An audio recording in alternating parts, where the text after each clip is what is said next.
آپ صلی اللہ علیہ وسلم کی پیدائش سے 55 دن پہلے اصحاب فیل کا واقعہ پیش آیا۔ یمن کا بادشاہ ابرہہ کعبہ کو ڈھانے کی غرض سے اپنی فوج کو لے کر آیا تھا، جس کا سبب یہ تھا کہ ابرہہ نے یمن کے دارالسلطنت صنعاء میں ایک بہت خوبصورت اور عالیشان گرجا بنایا تھا، اور وہ چاہتا تھا کہ عرب کے لوگ جس طرح مکہ میں جا کر کعبہ کو طواف کرتے ہیں، اس طرح وہ اس گرجے کا طواف کریں اور اس کی عبادت کریں اور کعبہ کی عبادت نہ کریں، یعنی اس سے ہٹ جائیں۔ یہ بات جب مکہ والوں پر پہنچی تو ان میں قبیلہ کنانہ کا ایک شخص جو کہ بہت غصے میں آ گیا، تو غصے میں آ کر وہ اس گرجے میں گیا اور وہاں جا کر اس نے پخانہ کر دیا اور اس کو نجاست سے بھر دیا۔ قبیلہ کنانہ کے شخص کی یہ حرکت دیکھ کر اس کو بہت زیادہ غصہ آیا اور اس نے یہ فیصلہ کر دیا کہ میں کعبہ کو ڈھا کر ہی رہوں گا۔ کعبہ کو ڈھانے کے لیے وہ اپنی ہاتھیوں کی فوج لے آیا، مکہ پر حملہ کر دیا، اور مکہ پر حملہ کرنے کے بعد اس کے گلدستے نے مکہ والوں کے بہت زیادہ اونٹ اور مویشی وغیرہ بہت زیادہ اپنے قبضے میں کر لیے تھے، جن میں 200 یا 400 اونٹ عبد المطلب کے بھی تھے۔ جب عبد المطلب کو یہ خبر پہنچی تو اس کو اس چیز سے بہت زیادہ رنج ہوا، چنانچہ عبد المطلب اس معاملے میں گفتگو کے لیے ابرہہ کے لشکر کے پاس گئے۔ جب وہاں پہ اس کو خبر پہنچی ابرہہ کو کہ قریش کا سردار آیا ہے، ابرہہ نے عبد المطلب کو اپنے پاس بلا لیا۔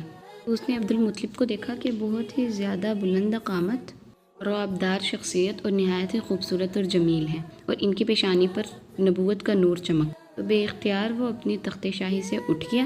اس نے عبد المطلب کو اپنے برابر بٹھایا اور ان سے سوال کیا کہ اے سردار قریش، آپ کا کیا مقصد ہے؟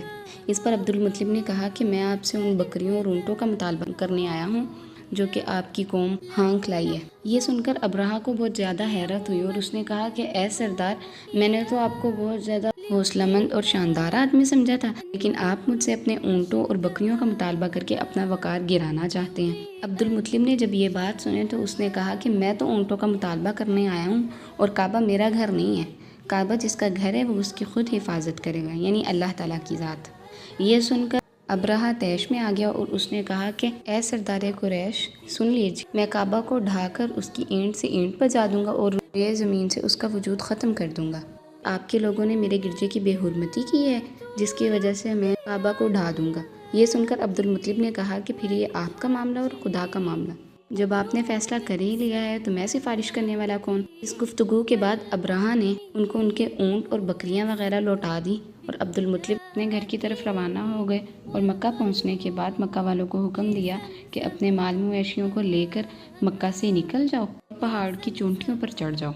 مکہ والوں کو یہ حکم دینے کے بعد اپنے خاندان کو لے کر کعبہ آئے، دروازے کا حلقہ پکڑ کر نہایت بے قراری سے فرمایا، اے اللہ، بے شک ہر ایک اپنے گھر کی حفاظت کرنے والا ہے، تو بھی اپنے گھر کی حفاظت اور سلیب والوں اور سلیب کے پجاریوں یعنی عیسائیوں کے مقابلے میں اپنی اطاعت کرنے والے بندوں کی مدد فرما۔ اس کے بعد وہ بھی اپنے خاندان کو لے کر ایک پہاڑ کی چوٹی پر چڑھ گئے۔ رہا صبح صادق کے بعد اپنے لشکر کو لے کر روانہ ہو۔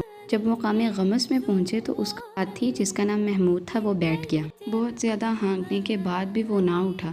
اتنے میں ہی آسمان کی طرف چند پرندوں کا جھنڈ ظاہر ہوا، ان کی چونچ اور پنجوں پر 3 کنکریاں تھیں۔